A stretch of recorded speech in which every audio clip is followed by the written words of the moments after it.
Não há um dia tão especial, o dia da escola dominical. Lembro com saudades dos domingos de manhã, a igreja reunida, comunhão entre os irmãos. Mais uma vez, saúde a todos com a paz do Senhor. Estamos hoje atualizando a lição do dia de amanhã. Então, costumamos fazer esse trabalho no sábado, e hoje está chegando agora, como já disse, nós estamos levando tudo isso, deu certo, estamos aqui hoje. Nós falamos sobre a lição muito importante também, e hoje é com o título A Prosperidade dos Bens Aventurados. Muitos pensam que é tudo com a palavra de Deus e querem falar diferente, eles ensinam a bem-aventurança de outra maneira. Quem é bem-aventurado, quer dizer feliz, abençoado, é só aqueles que possuem bens materiais. Mas nós vamos ver nesta lição de hoje, o escritor aqui detalhou os sete pontos aqui que fala sobre as bem-aventuranças. Então é muito mais do que gado, ovelha, né? É muito mais. E cada uma não fala em nada primeiro do material, só bem-aventuranças espirituais. E através dessas bem-aventuranças, nós só alcançamos também as bênçãos materiais, né? Porque quem é bem-aventurado sempre vive feliz, e nessa felicidade ele é mais fácil conseguir as coisas. Porque quem vive mal-humorado, chateado com as coisas, que vive blasfemando, que vive murmurando, não é muito fácil conseguir as coisas. Até vai falar uma coisa, uma pessoa já é bom com ironia. Aí a pessoa não consegue ver que você sabe que pode dar da mão. Então, mas quem é feliz, ele chega com um sorriso, e é mais fácil a pessoa até que não arranjar as coisas que não é. Desde que ele esteja até sofrendo, mas ele não chega com aquela cara de é como que você seja obrigado a fazer as coisas para ele. Chega. Então, nós vemos que nesta lição, desde a leitura já, a base é a leitura que lemos. Porém, o escritor que faz o esclarecimento de cada um, né? Mas a base está aqui. Nós já conhecemos pela Bíblia, do capítulo 5, do 1 a 12 de Mateus. Eu vou ler aqui a introdução, para nós ganharmos tempo.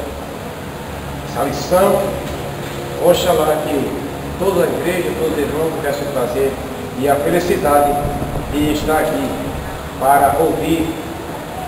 Só lendo ela, a gente já entende muito bem. E com mais algumas explicações, que já foi muito bem explicado aqui pelo escritor, pelo comentarista aqui, né? O pastor José Gonçalves. Eu vou ler a introdução, que diz assim: as bem-aventuranças de Jesus destacam os princípios que fundamentam a lei e os profetas. Em cada sentença, enfatizam as riquezas espirituais em detrimento das materiais. Isso deve ter escandalizado os escribas e fariseus, porque eles se atinham mais à letra do que ao espírito da lei mosaica. Faz-se necessário, pois, nos voltarmos ao sermão do monte, para reavaliarmos o que se vem ensinando nos púlpitos de nossas igrejas. Caso contrário, agiremos como a classe sacerdotal do tempo de Jesus. Além disso, corremos o risco de transformar a fé cristã num mero e perigoso relacionamento mercantil entre o crente e Deus. Vejamos, pois, a aula de hoje, em que consiste a verdadeira prosperidade. Nós vamos adentrar já no primeiro tópico e vamos ver claramente em que se fundamenta a verdadeira prosperidade de um crente. Para os homens da lei passada, os fariseus, os escribas, eles se apegavam mais à letra do que ao espírito da lei mosaica. O espírito da lei, se não fosse apegado ao pé da letra, tem muita gente se apegando ao pé da letra e ali entende só de uma maneira. Tem que se ver o que a letra está focalizando numa área espiritual, né? Para não ficar só entendendo de uma maneira. Então, eles, quando Jesus falou, desmanchando o sistema deles, eles ficaram escandalizados e até chateados. Por isso que quando Jesus falava para eles, mas na lei não é assim.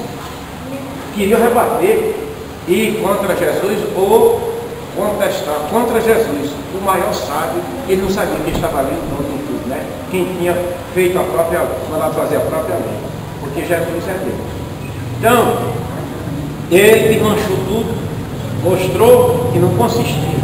E ele disse mesmo, nós lemos a semana passada, que o versículo diz, os bens de uma pessoa não consistem nas coisas materiais.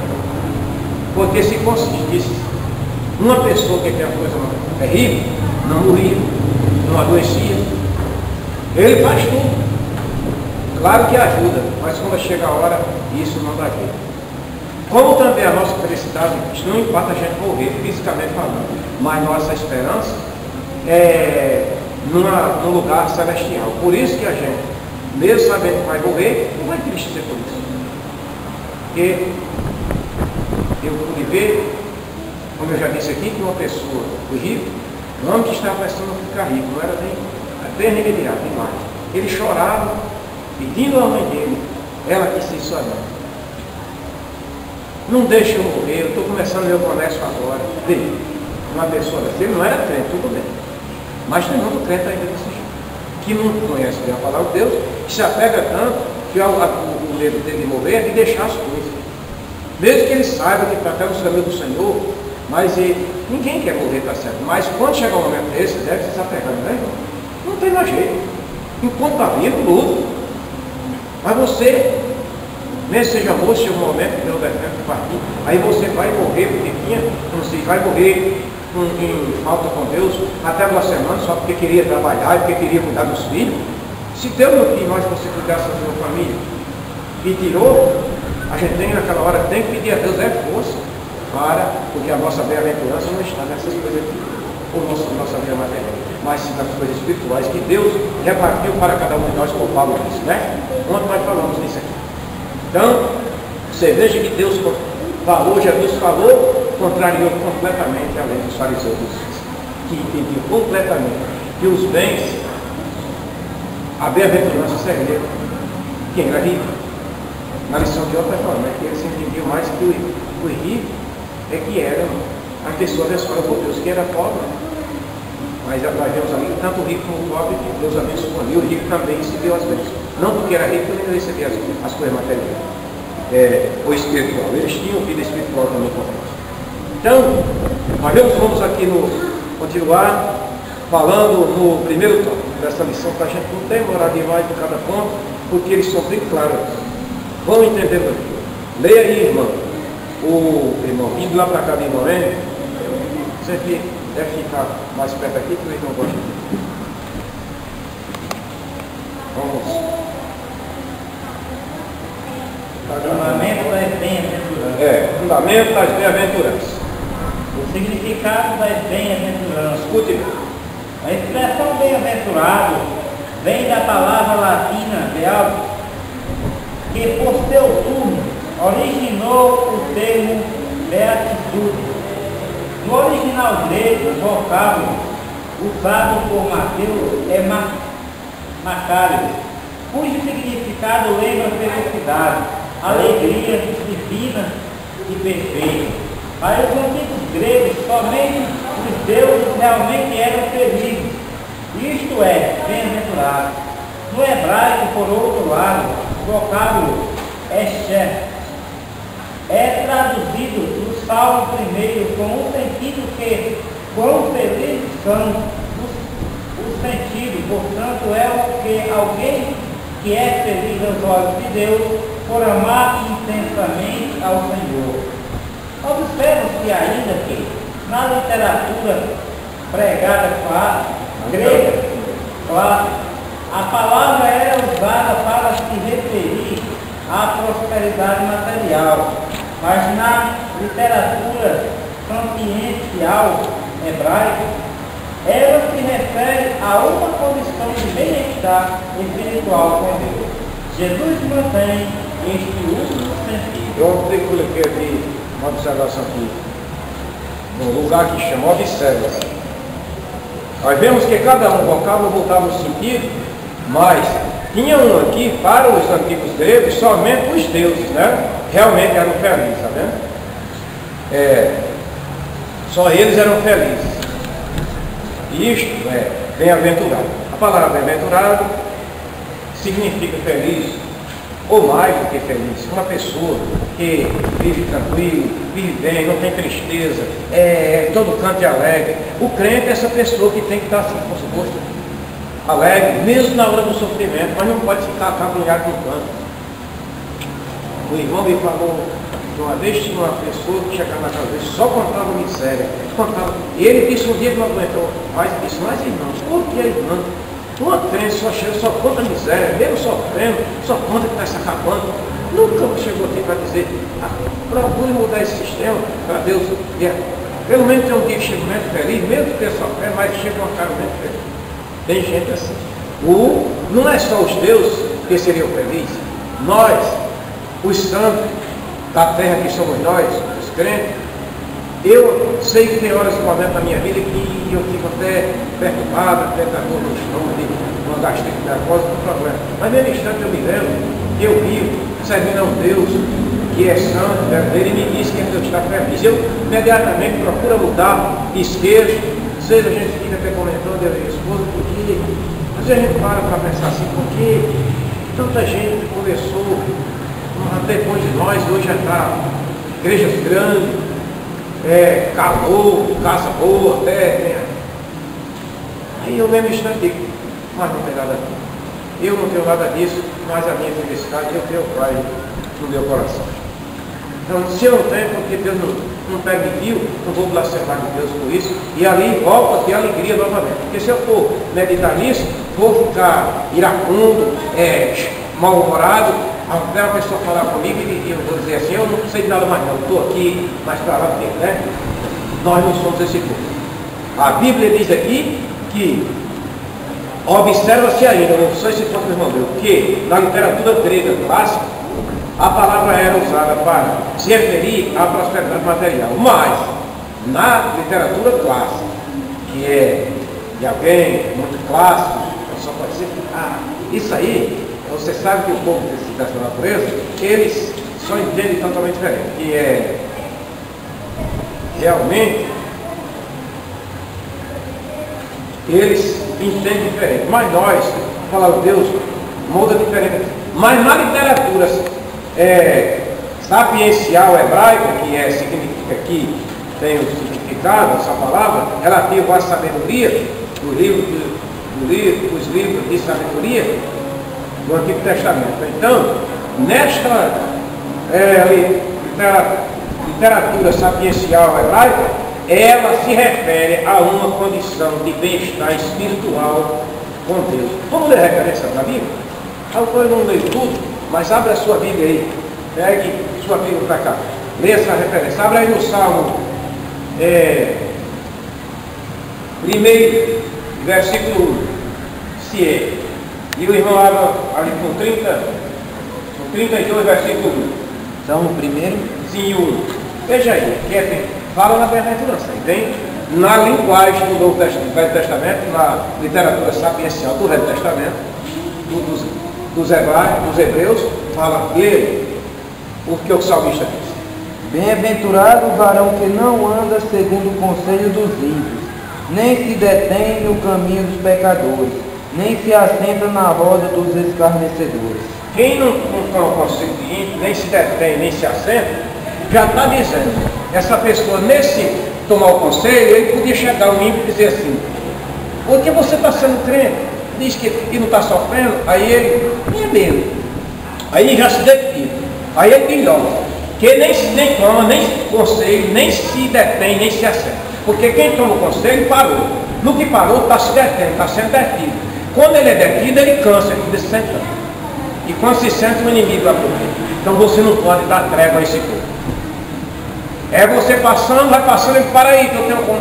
Porque você diz que é crente, porque está sua vida desgraçada assim, sofrendo, com a enxada nas costas e empurrado. Ou a chibanta nas costas, ou a colher de pedreiro, cheio de caixão, cheio de massa, sofrendo. Porque podia ser viver na boa. Você não deu vida a isso. Nem pare, né? Diga, assim mesmo eu estou feliz, obrigado, Senhor, porque tu está me dando esse serviço. É assim que eu tenho. E aí vai se livrando. Então o salmista disse aí. É bem-aventurado, então pode abranger tudo, de um modo geral. Seja no trabalho, seja numa coisa que diz, porque você não faz isso. Para você não vai tomar nada, nem se deter, nem se acertar. Leia aí o 32, 32, versículo 1. Aquele novamente. Que está perdoada e cujo pecado é coberto. Bem-aventurado o homem que cujo pecado, transgressão é perdoada e o pecado é coberto. Podemos agradecer a Deus. Hoje essa lição está claramente para nós. Você, devemos hoje. Eu estou dizendo, obrigado, Senhor. Estou feliz aqui porque Ele me perdoa. Eu não era digno de perdoar. Eu não era digno. Porque se o Senhor fosse olhar para mim mesmo, eu nem perdoo mais, mas o Senhor desceu do céu, derramou o seu sangue e disse, estou aqui, Pai, para perdoar o pecado do povo, por tudo que ele se chegue a mim. E eu me cheguei ao Senhor, você se chegou, e hoje nós estamos aqui bem nesta missão, falando com toda segurança. Eu falo, eu sou um homem feliz, porque eu sou feliz. Eu não estou dizendo que eu sou porque eu não tenho nada, porque eu não tenho um carro bom, porque eu não tenho uma casa boa, nem tenho dinheiro em banco, nem no bolso, de jeito nenhum. Eu vou dizer que eu sou feliz? Só eu estar com saúde. Infeliz é a vida. E mesmo que eu esteja doente, também não vou dizer que sou infeliz. Se a doença chegar, eu posso achar ruim, porque ninguém vai achar bom. Porque não é bom. Doença já está dizendo. Dói. Doença já está o nome, dói. Aí no 112. Sim, o 112. Lê aí, está acabado de Louvai ao Senhor, bem-aventurado o homem que tem ao Senhor, que em seus mandamentos tem grande prazer. Bem-aventurado o que tem o Senhor e em seus mandamentos tem grande prazer. É o que estamos fazendo ou não estamos? Então, se você for ler bem-aventurança na Bíblia, nós passamos a noite aqui, isso é só um resumo, sim. Que o escritor não podia colocar aqui.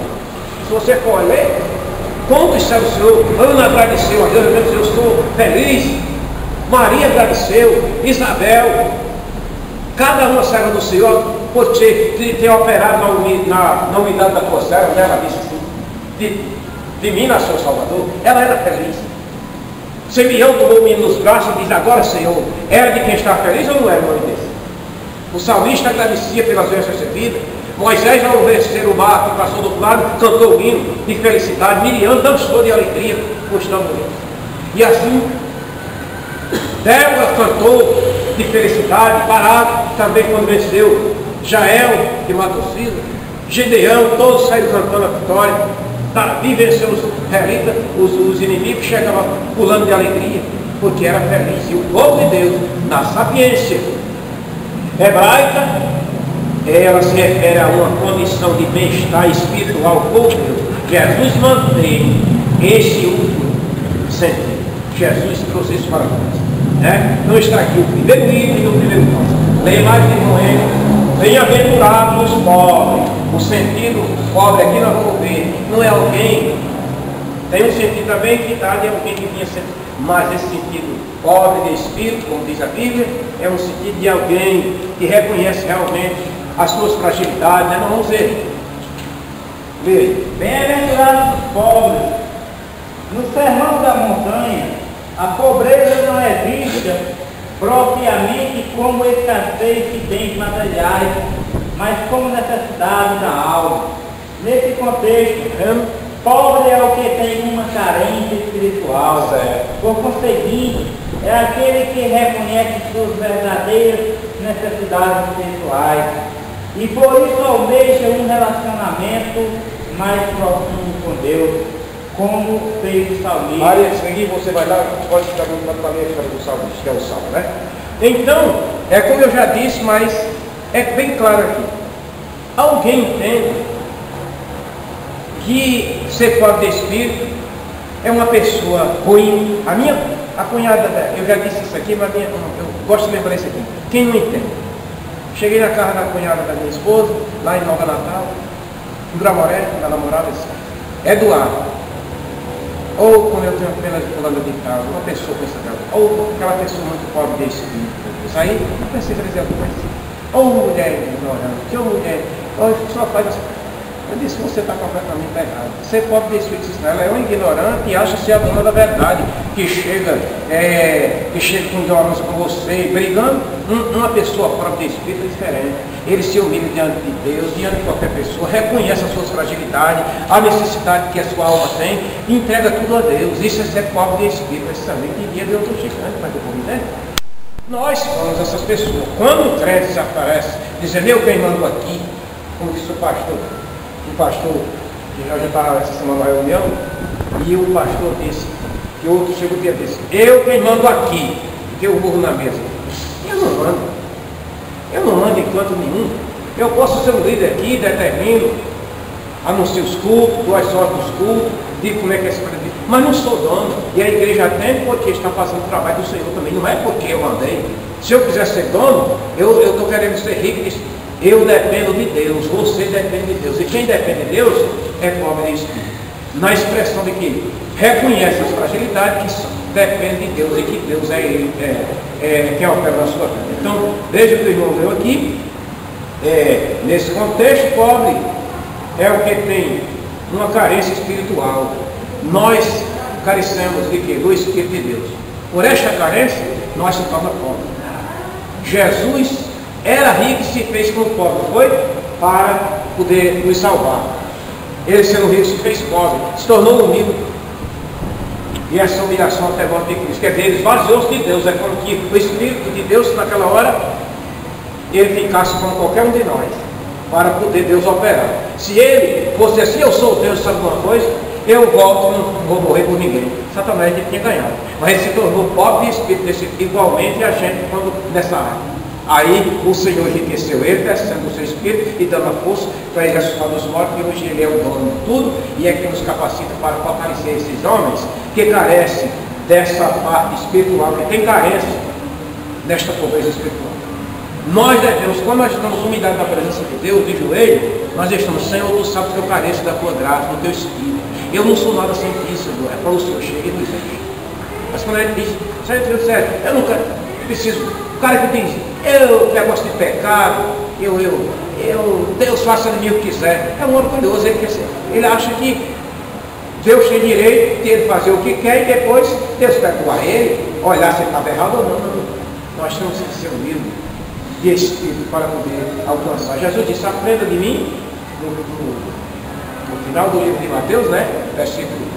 Capítulo 28, 11, versículo 28, ele disse, que aprende de mim que eu sou manso e humilde de espírito. Deixaria esse canto para vocês. Então, veja o que o salmista diz.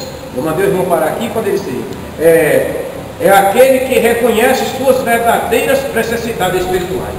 Reconheça sempre diante de Deus e você é considerado este título aqui, bem-aventurado os pobres.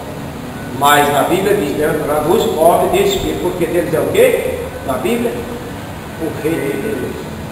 Se você for ler na Bíblia, veja qual era o versículo. Bem-aventurado, deixa eu ver aqui. Bem-aventurados os pobres de espírito, porque deles é o reino de onde? Dos céus.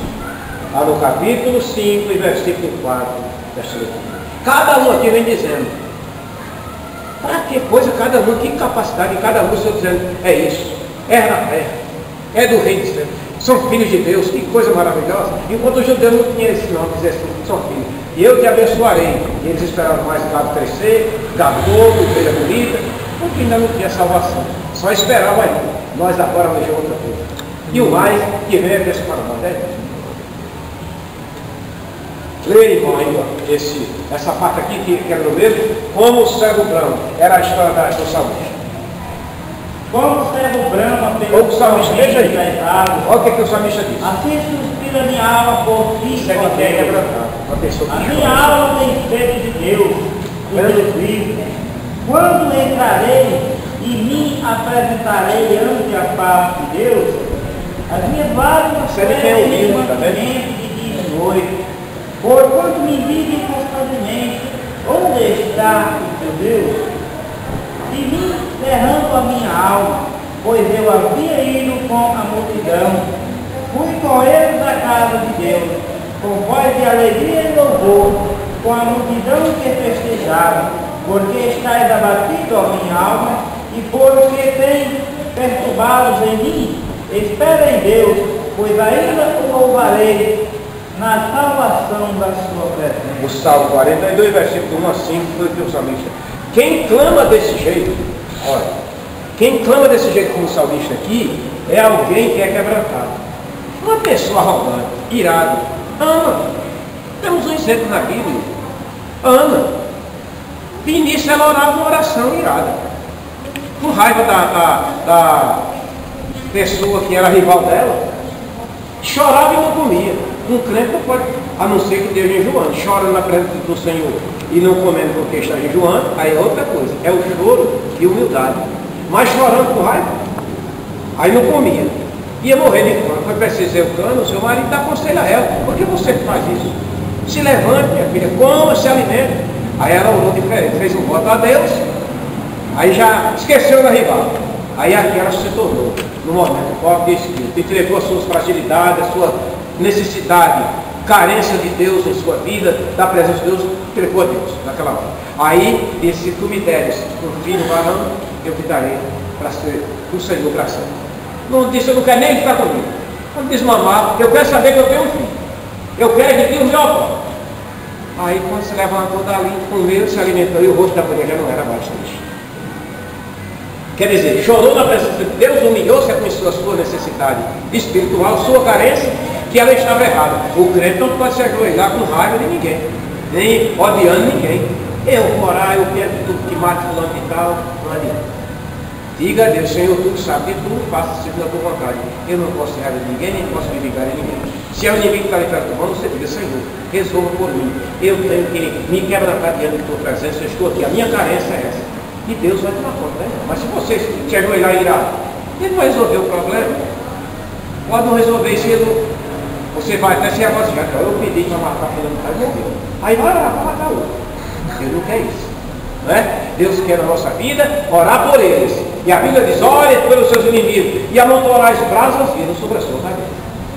Então, aqui o salmista humilhou-se e disse, dizendo: ó Deus, a minha alma tem sede de ti, do Deus vivo, quando eu entrarei numa terra sem água. Isso é que se vê alguém comigo. E numa terra seca, quer dizer, numa hora de crise, terra seca que significa um momento triste, de sofrimento. O salmista orava assim, mas se for falar em comparações, numa terra seca, árida, é hora de tribulação quando você está, mesmo você não esteja no deserto. Será que o salmista ia lá para o mar? Podia até, era um rei, não ia para lá fazer isso. Ele pegou: se eu choro, peço a ti proteção, para que a minha alma tenha força. Aí ele se quebrantava. Se é alguém que realmente tem essas características, pobre de espírito. Leia a parte comigo com essa lei. Agora, bem-aventurado os que choram. Vamos ver o choro aqui. Porque o crente chora? Sim. O motivo pode ser tanto interno quanto externo. Às vezes choramos em decorrência de nossa própria situação espiritual, porque almejamos aprofundar nossa comunhão com o Senhor. Muito bem. Queremos estar mais próximos dele. Suspiramos por uma intimidade maior com o Pai Celeste. Exatamente. Outras vezes choramos por causa da situação espiritual em que o mundo se encontra. Se de fato choramos aos pés de Cristo, o consolo certamente virá. Então aqui tem dois pontos de se chorar nos pés do Senhor. Esse choro, tem gente chorando, se acabando quando a pessoa morre. Esse choro é choro natural de todo mundo. Esse choro não traz salvação. nem traz quebrantamento com ninguém. Tem pessoas que o marido morre, a mulher só fala para ele dizer, caiu sobre o caixão, tudo. Não passa poucos dias, o homem chorando, se acabando com a esposa morre.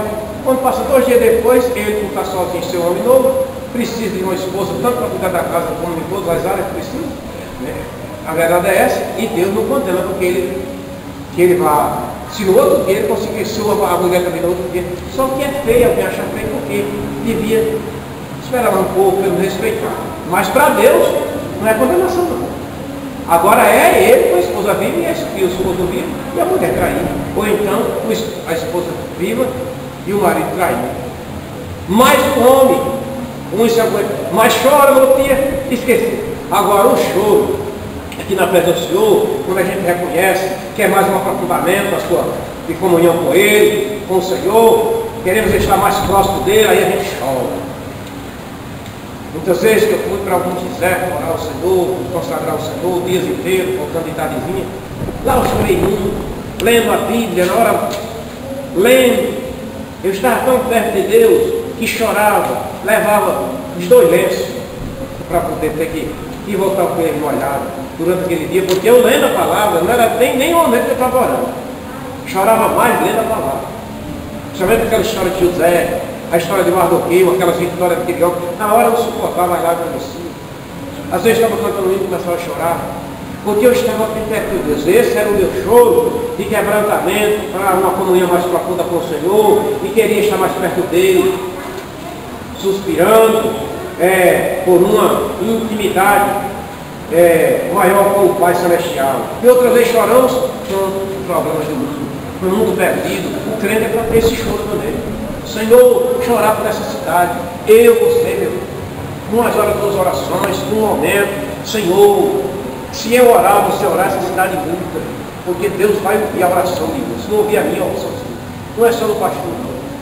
Você é um jovem, você é outro, você que é seu casado, mas no momento de oração, entrega essa cidade ao Senhor, para Ele transformar, salvar pessoas, que eu orando, você orando, Deus vai começando a mudar. A Bíblia diz que a oração pode muito os seus efeitos. Choro por essas almas perdidas, isso é um choro aproveitado. E, como se diz, que Deus se agrada. O choro falso, lágrimas de crocodilo, não rola. Ele chora, mas está esperando pegar alguém para destruir. Pode até acontecer. Mas o crente é diferente. Então aqui diz, outras vezes choramos por causa da situação espiritual em que o mundo se encontra. Leia Isaías 6 e 5, por favor. Essa os evangelhos. Vamos passar já para o segundo tópico. Leia aí, Ricardo. Então, de fato choramos, se de fato chorarmos aos pés de Cristo, o consolo certamente virá. Ou hoje ou amanhã. Sim. Então disse eu, ai de mim que vou perecendo, porque eu sou um homem de lábios impuros e habito no meio de um povo de olhos, de impuros lábios, e os meus olhos viram o Rei, o Senhor dos Exércitos. Neste capítulo, no começo da história de Isaías pregava, sabe como? Se você ler no começo, diz: todos os homens estão cheios de chagas podres, que nem amolecidos nem instruídos são. Começou a pregar para o Israel que estavam todos perdidos e ele se esqueceu. Mas chegou o momento dele se humilhar aqui. E chorar, o Senhor tremendo que ia morrer. Ai de mim que eu vou perecer. Aí o Senhor disse: não vai perecer não. É nessa hora que Isaías foi respiro. Um anjo saiu de um lugar, pegou onde estava um braseiro aceso, pegou um tenaz, e pegou uma brasa e disse, e Isaías veio chegar e com aquela brasa na visão, tocar no galho dele. Era uma visão, porque o Senhor ia queimar os lábios, literalmente falando, era uma visão, como ele fez comigo, com esta brasa. Ele queimou nossos lábios. Se ele não queimou ainda, nós não queimamos. Para senão a gente vai pecar, vai pecar com a nossa boca. Olha, aí ele disse: eis que a tua iniquidade foi tirada. Olha, na hora que a gente chora nos pés do Senhor, e ele da nossa iniquidade e qualquer coisa que tenha feito e põe a palavra no nossa boca. Isaías, naquela hora, quando ele viu, ele foi morrer. Nunca ouviu o Senhor da glória, mas antes ele pregava e pensava que não tinha mais iniquidade.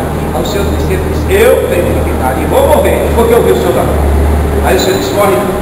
Nós também estávamos desse jeito, mas quando aceitamos Jesus, a gente está achando, o Senhor não está chorando nos pés do Senhor, dizendo, o Senhor não está. Tem deles que chora tanto quando aceita que não chora, mas porque está bêbado, mas morre. Mas quem chora mesmo, eu já vi crente chorar nos pés do Senhor e ver nunca mais quando esse choro de verdade. Aí o Senhor foi queimou a iniquidade. Isaías aconteceu isso. Então, meus irmãos, o choro não é um choro por qualquer besteira. Alguém que chora por um cantor, até um cantor mesmo evangélico, ou que chora na televisão, quando vê um ator de novela, ou de filme, ou de programas por aí, faz aquele irmão chora, carnaval, sabe lá. Sai porque sai. Agora esse choro aqui é da alma. Choramos por um sentimento, mas Senhor. Aí o Senhor diz, eu estou vendo, eu vou te abençoar. Ana, quando chorou assim, Deus abençoou. E deu mais 5 filhos depois, 3 moços, parece mais de um rapaz. E viu, foi ela que passou. Por quê? O choro dela tem. Vamos ver agora o irmão aqui lendo também. No segundo tópico, a bem-aventurança da mansidão e da misericórdia. Vamos ver, cada um tópico vai falar. Bem-aventurados os mansos, vamos ver. Nesse contexto, manso é aquele que demonstra total submissão à vontade de Deus, mesmo quando esta parece contrariar seus interesses pessoais. Muito bem. Não é pieguista, mas submissão consciente ao querer divino. Manso também é aquele que, apesar de injustiçado, não procura a própria vingança, mas confia em Deus como seu legítimo defensor. Se você age com mansidão e submete-se à vontade divina, você é verdadeiramente próspero. Isto significa que você possui uma riqueza que muita gente almeja e não tem: o domínio próprio e a conformação absoluta à vontade de Deus. Isso significa que você possui uma riqueza que muita gente almeja e não tem: o domínio próprio e a conformação absoluta da vontade de Deus. Domínio próprio é isso aí. Uma pessoa que age, ser manso é uma pessoa que age com um sistema, como eu disse aqui, aqui a palavra piegris, relativa a piegris, quer dizer, sentimentalismo externo. Irmão, uma pessoa resolveu uma coisa, dizendo que é manso só porque tem sentimentalismo. Não dá. Externo. Ele logo sai dali e disse, eu fiz aqui só para demonstrar isso. Mas não, o escritor aqui, ao domingo leu, disse, nesse contexto, manso é aquele que demonstra total submissão à vontade de quem? De Deus. Não por um sentimentalismo externo, para alguém ver. Quantas pessoas chegou a mostrar que era manso diante de mim e diante de você, já você, logo depois você sabe que ele chegou lá fora escarnecendo em você e eu fiz isso só para mim, para sair dali. Mas olha, eu estou aqui irado. Crente não é assim. Ele age porque sabe que ele está fazendo a vontade de Deus. Mesmo quando esta parece contrariar seus interesses pessoais. O crente manso, Jesus era esse homem. E ele disse, aprenda de mim, não é, irmão? Aprenda de mim. Por quê?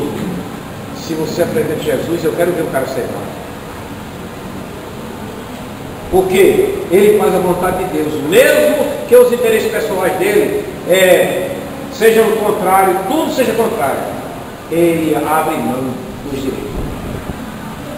Abre mão dos direitos. Uma certa vez, um pastor chegou em Natal, há anos atrás, com o pastor João Batista, na nossa memória, nosso pastor presidente, que era o pastor João Gomes, e chegou e disse, pastor, não aguento mais ficar naquele lugar, porque lá todo mundo está com raiva de mim. Vamos descer mais para aqui. O chefe da igreja, o ensinador, o pastor escutou ele, o pastor Batista era você. Não é igual em tudo, mas tudo na maneira de doutrinar, de ensinar, deve a palavra de Deus. Tudo nessa expressão. Mas foi um grande ensinador, que a igreja do Senhor percebeu. Aí ele foi e disse, terminou? Ele disse, terminei. Disse, eu não dá mais. Ele disse, volte e peça perdão a todo mundo. Porque você não vai tranquilo mais. Não é que você sair de uma cidade irada com todo mundo, mas com todos os crentes, o que esses crentes fizeram? Que todo mundo está irado com você, pronto. Não tinha mais ninguém, até o povo da rua estava mais na rua. Faz, peça perdão a cada um, aí a coisa melhora. Tanto lá e depois você pode sair lá, mas eu quero ver com todo mundo. Ele teve que voltar e entrou pelo caminho certo. Isso, uma pessoa ou pastor, ou força, primeiro ele estava errado, que era o pastor. Aí que eu podia fazer isso. Aí o pastor orientou ele voltou e fez como o pastor disse, e tudo deu certo, e depois saiu para outro canto mais bem, com todo mundo, e foi em paz. Se ele partisse para outro canto, chegava lá já, Deus não ia operar, ia abençoar? Não ia. Então, ele ser manso é mesmo que as coisas. Uma certa vez uma mulher em Lages disse na minha cara, era tesoureira da igreja, disse, você é um idiota, na minha cara. E eu suportei porque Jesus me ensinou a ser manso.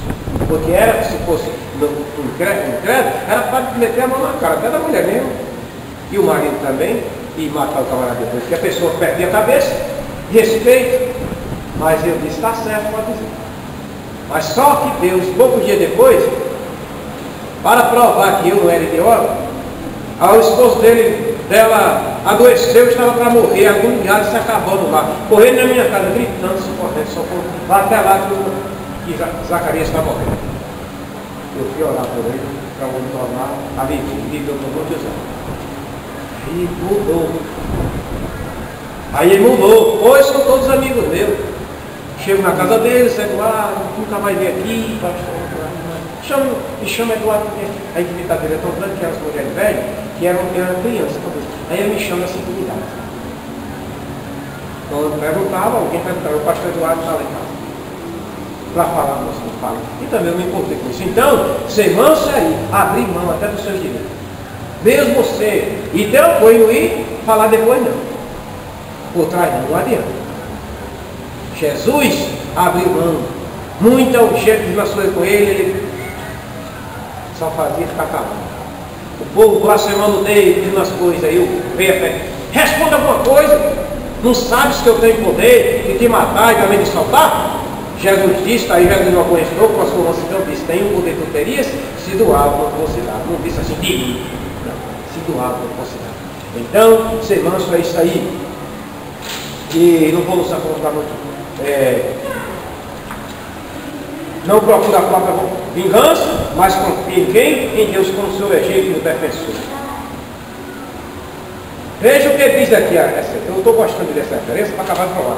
Isaías, né? 41:17. Lucas, procura aí, Lucas. Lucas é de 1 a 8, é muito longo. A gente não é perder tempo, porque vai ler o mesmo esse daqui.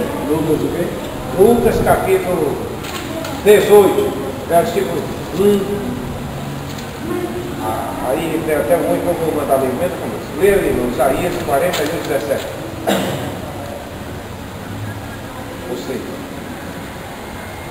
Os aflitos e necessitados buscam águas que não há, e a sua língua se seca dele. Mas eu, o Senhor, os ouvirei, eu, o Deus de Israel, os não desampararei. Está vendo? Confia. Pode alguém aflito secar até a língua de sede, mas o Senhor não desampara os que buscam. Aqui no Velho Testamento. Só um versículo aqui, o capítulo 18, versículo 1 de Lucas. Diga aí. E contou-lhes também uma parábola sobre o dever de orar sempre e nunca desfalecer. Dizendo, havia numa cidade um certo juiz, que nem a Deus temia, nem respeitava homem algum. Havia também naquela mesma cidade uma certa viúva, e ia até com ele, dizendo, faz-me justiça contra o meu adversário. E por algum tempo não quis, mas, Depois disse consigo: ainda que não temo a Deus, nem respeito os homens, todavia, como esta viúva me molesta, hei de fazer justiça, para que enfim não volte e me importune muito. E disse o Senhor: ouve o que diz o injusto juiz. E Deus não fará justiça aos seus escolhidos, que clamam a Ele de dia e de noite, ainda que tarde para com eles. Sim, ele disse: veja que o juiz era injusto, mas por causa da mansidão dessa mulher, da insistência, uma palavra, isso é uma palavra. Isso é a comparação para nós.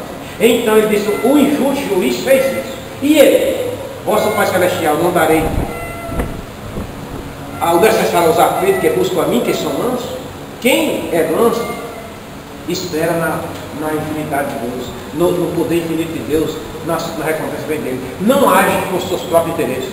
Quem é bravo vai lá para matar, com o revólver na mão, com a faca na mão, mas o crente não usa nada disso. A arma dele é buscar o Senhor em oração, jejum e lágrimas. Leia agora ainda, meu filho. Bem-aventurados que têm fome e sede de justiça. Nós temos que ter essa fome e essa sede. Vamos ver o que é. Os verdadeiramente prósperos são aqueles que demonstram um forte desejo pela justiça divina e a buscam ansiosamente. Eles estão conscientes de que a verdadeira prosperidade só é alcançada com a instauração do reino de Deus. Assim, seremos todos saciados em nossa fome e sede de justiça. Você anseia pelas coisas divinas ou só tem desejo por aquilo que perece? Chegou o momento de pensarmos nas coisas do alto. Muito bem, Colossenses 3:2. Buscai nas coisas lá de cima, onde Cristo está sentado direito de Deus. Lá de cima tem coisa boa. Se o presidente da República está lá no poder, no Palácio do Planalto, ele resolve as coisas aqui na terra, é ele que resolve, e Deus que toma ação contra o presidente. Então, você anseia pelas coisas divinas ou só tem desejo naquilo que perece? As igrejas que vão ver no final, né? Aquele coração bem bonzinho. Só fala nas coisas materiais. Venha para cá. Tem um cara que vai dizer assim: você recebeu, fazia questão, perguntar, deixa mais de fazer isso. Eu escutava ele. Aonde foi que você recebeu a mesma vez? Aí que era com o cara que vai lá, não da igreja. Você escutou uma vez, lá, anos atrás, ele falava: eu deixa. Aí, na igreja, conversava com ele. Ou então na igreja, Deus é amor. Foi aonde mesmo? Era para repetir de mim. Quando eu cheguei lá, os outros dias na igreja do Salvador. Quando eu vim aqui que vi o Senhor, aí tudo se acabou. Eu sofro mais, com tudo. Não falo em salvação, não falo nada das coisas. Só quando eu vi o Senhor, não falo nem Jesus. Aí ele dá um abraço, tudo bem, ele dá um beijo, aí acabou toda a noite. Não ora não. Dá só um beijo e um risado. A gente ora de joelho chorando e é luto para Jesus curar uma vida. Aí vocês vão resolver o problema, não sei porquê. Aí já não gosta. Não se confie muito. Eu não importa o que aconteceu lá. Eu sei que a Bíblia nos ensina é diferente. Os canais que ele ensina, e o mais o Senhor cresce. Até o que a Bíblia nos ensina. Então a doutrina da Sagrada Deus, ela é quanto segura assim, vai até Jesus voltar. Tem muitos anos por aí já, suas teologias diferentes, você ensina uma coisa aqui, ele desmancha ali, mas ainda não é. Eles não vão muito à frente. Pensa que não. Pensa que não. Isso é nem da escola. Eu gosto de chamar de escola.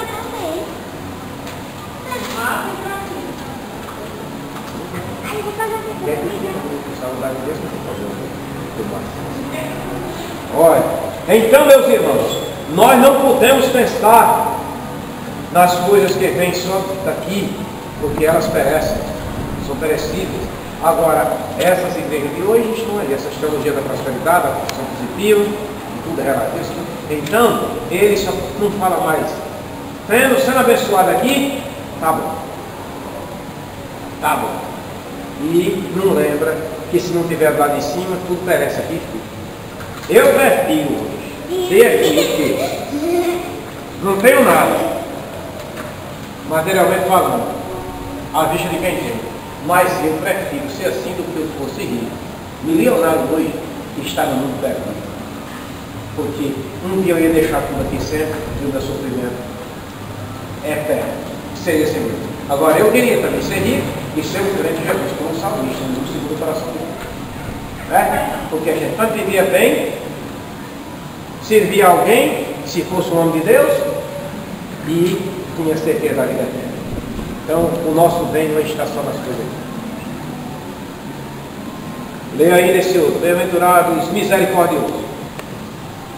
O léxico grego de Strong traduz essa expressão como boa vontade ao miserável e ao aflito associada ao desejo de ajudá-lo. Em o Novo Testamento, a expressão ocorre com frequência no sentido de perdão. O bem-aventurado tem um coração não somente perdoador, mas disposto a socorrer os mais necessitados. Ele sempre abrirá a mão e o coração àquele que precisa de um socorro material. Você tem ajudado os órfãos, as viúvas e aos que se acham em dificuldades?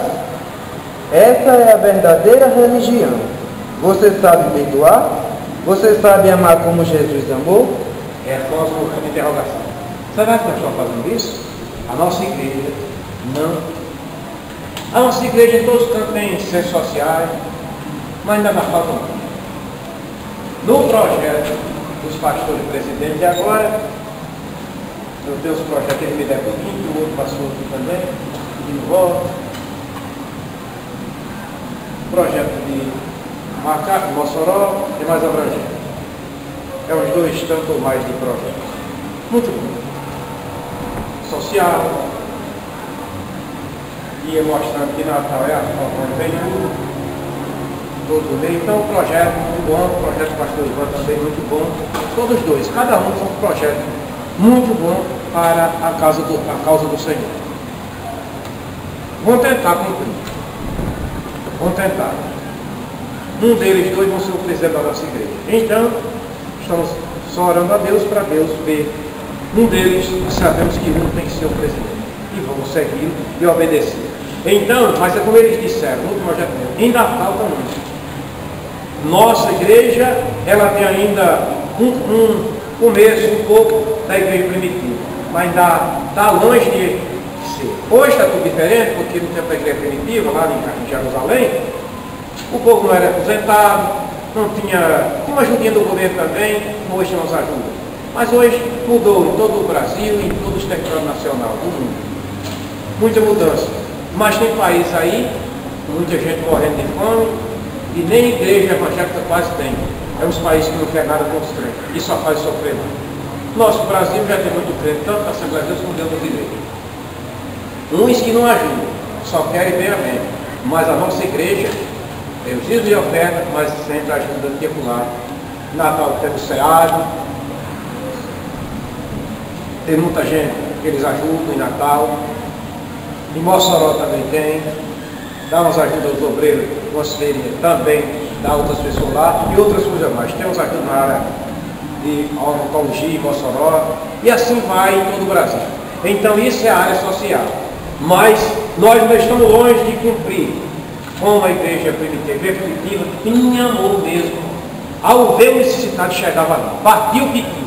Hoje nós temos muita gente rica, dentro da nossa igreja, mas tem fechado os olhos. A verdade é essa. Mas isso não é o que a Bíblia ensina. Não é que você vai sair dando tudo que tem, mas se vir uma pessoa que precisa, se você tem, vá, porque Deus vai multiplicar o seu. Deus já fez isso comigo sem eu possuir nada, a vista de rico. Só as minhas coisinhas para alimentar bem em casa, e já parti, Deus no outro dia multiplicou.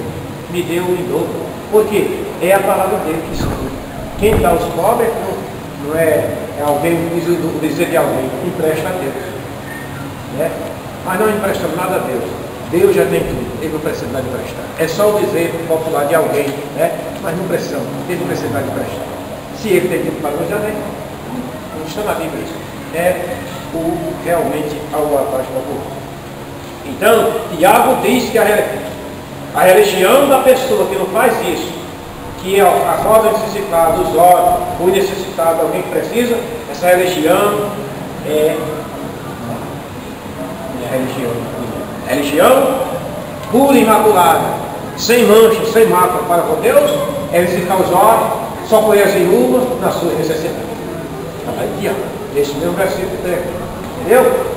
Então, meus irmãos, ser misericordioso é isso, se compadecer de alguém. Quem não tem misericórdia, e se a misericórdia também não vai alcançá-lo, cedo ou mais tarde, ele vai ter necessidade. Eu já contei a vocês aqui, estou terminando, falta só uma parte do curso, e um tio meu fez isso com meu pai. Ele não era crente, mas disse ao meu pai. Meu pai foi atrás, procurar ele para trabalhar na fazenda e ele fazer uma feira para ele. Ele tinha tudo no armazém, tudo lá. Eu vi, era criança e entrava lá, chegava o cheiro do açúcar bruto, daquele pão, e hoje não tem mais açúcar daquela qualidade. Açúcar branco, chega aquelas pedras, quebrando no saco, dando pancada. Feijão, farinha, tudo, rapadura, café, o caroço que era para torrar. E ele disse ao meu pai Raimundo, meu pai ainda não era nem crente desse tempo. O tempo está de quem tem, quem não tem morrer de fome. É brincadeira. Você não era crente não, mas esse homem não. A mulher dele é diferente. E a minha tia às vezes escutava isso escondida, vinha por trás, quando ele saía para o serviço, ela pegava uma mochila, saía com a pontinha para casa da minha mãe para as coisas. A mulher dele é diferente. Ele não é. Sabe o que acontece? Aconteceu, melhor dizendo? Isso é um exemplo que eu tenho que vir de pessoas que fecharam a porta. Olha, ele veio pedir farinha emprestada na casa do meu pai. Pagava, mas tomava emprestado. E meu pai tinha de saco.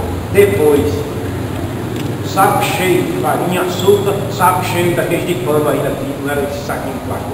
Açúcar do bom, giro de rapadura completado, meu irmão trazia, trabalhava e comprava, já vinha carregado lá, botava no carro e trazia, que já tinha carro nesse tempo na minha. E ele tomava emprestado. E minha mãe nunca faltou. Antes de acabar um saco de farinha, a mãe trazia, porque no interior se comia muito farinha, você sabe como é que era o povo do interior. Vendo? E meu pai morreu e não faltou nada dele. Se aposentou e minha mãe se aposentou e tinha para dar. O povo passava na estrada, quando minha mãe morreu, o povo dizia, oh falta, pastor Eduardo, irmão, sua mãe morreu, a sua irmã dá as coisas a gente. Mas como sua mãe, quando eles passavam lá, a mãe já estava, ovos de galinha, caipira, bolacha. Aí o povo passava com fome, comia esse café branco, aí olha, ovos de galinha caipira com bolacha, é coisa boa demais com café. Quem veio com fome, aí morreu desse jeito, todo mundo, ainda hoje o povo fala, porque ela, não era o povo que morreu de fome porque não tinha dinheiro, mas ele vinha de viagem e não tinha comida, de pé andando, aí ela só comia. E Deus abençoou maravilhosamente. Vamos ver, você vai ler ou ele está filmando, não quer ler? Estou pensando. Manda ele filmar para você ler essa parte. Então nós vamos agora para o terceiro tópico, tem 3 pontos aqui importantes. A bem-aventurança da pureza e da pureza e da aflição. Vamos lá. Bem-aventurados limpos de coração, porque eles verão a Deus. Vamos ver. Capítulo 5, versículo 8 de Mateus. Vê. Jesus não se refere a uma pureza meramente ritual. Está vendo? Ele se refere ao homem que se acha limpo e isento de culpa. É uma pureza que vem de dentro, origina-se na alma. Você tem agradado o seu coração? Você tem guardado o seu coração incontaminado? Você tem? Está lá em Filipenses 4 e 5 e 8. Abra a sua Bíblia, eu falei esse versículo também. Olha, a bem-aventurança da pureza e da aflição. O escritor escreveu aqui que Jesus não se refere a uma pureza meramente ritual. Eu vou ser puro hoje e amanhã. Viu? Amanhã já estou mudado. Não. Ele se refere a um homem que se acha limpo e isento de culpa, que se sente. O salmista era esse homem. Na hora que ele estava com pecado, ele dizia, Senhor, eu sou me sentindo culpado, me limpe, pois sou. Purifique o meu coração, torne-me da alegria da salvação, põe em mim o espírito reto, crie em mim o espírito puro, para que eu possa anunciar aos transgressores a tua salvação, a tua palavra. Esse homem que tinha pecado, agora ele pedia purificação. Mas teve outro salmo que ele dizia: Senhor, veja a minha inocência, eu sou limpo de coração.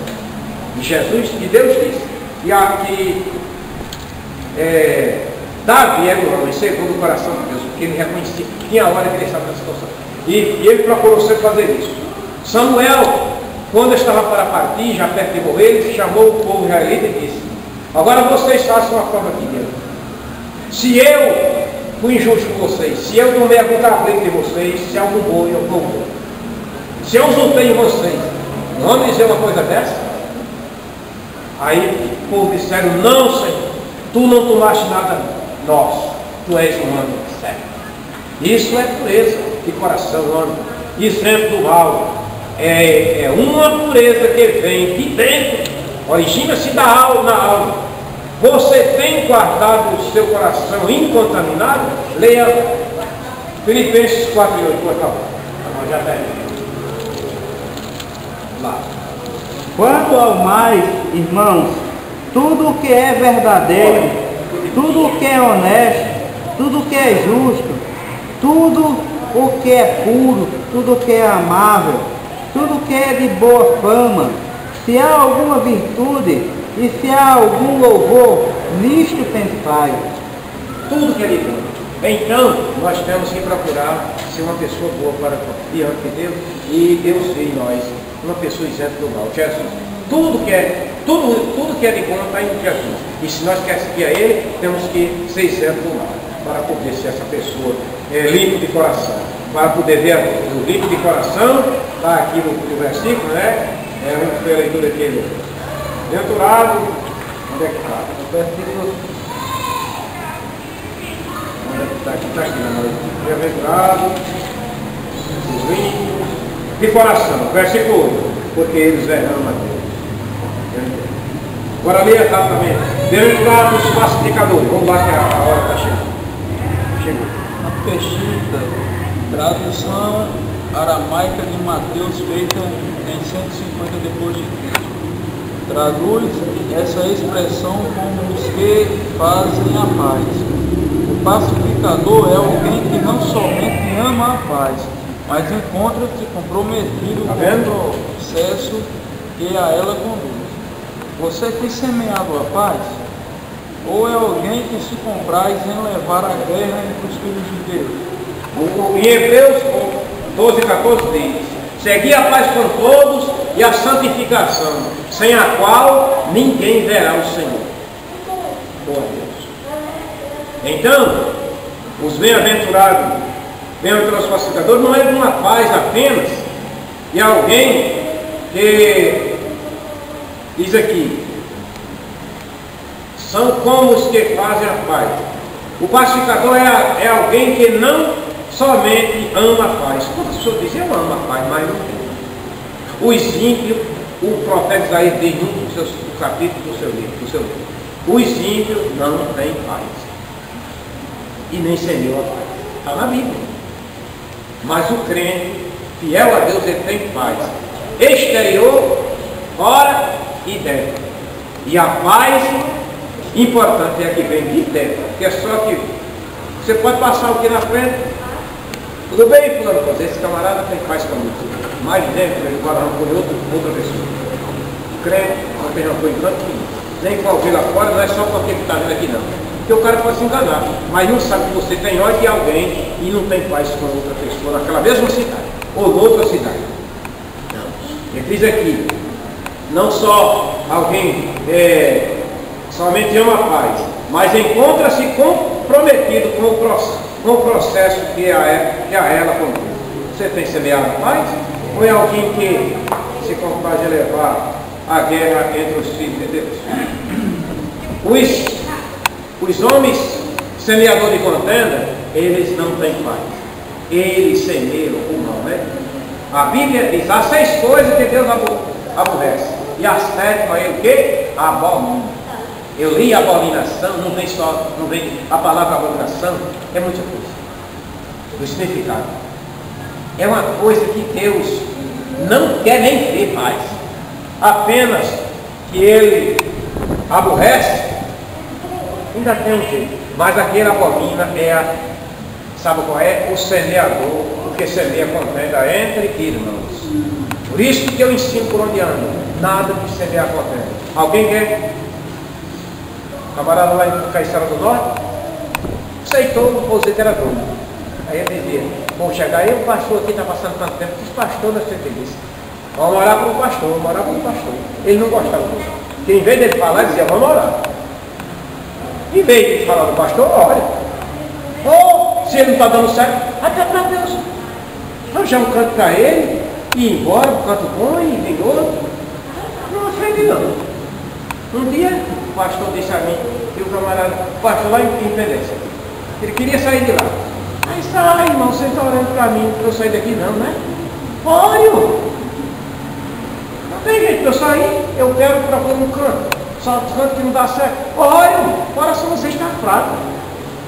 Vocês pensam que, ore, não é pecado, não, eu tenho vontade de saber, bastante demais que eu estou aqui, eu já estou mais recebendo vocês.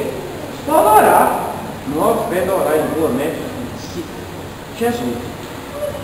Estou dizendo que não vai fazer isso, eu estou dizendo. Mas só ele de falar, não, eu quero. Não é namorar, é melhor. E se vir até ali, levanta. Você não dá um canto bom para o pastor, fulano de tal? Não dá um canto bem não, o pastor tem que estar aqui, e o trabalho está assim, assim, será que é? Mas eu não tenho raiva dele, mas Jesus dá um canto bom, manda outro homem de Deus para cá também, e venha até me animar mais do trabalho, e vamos, sabe isso?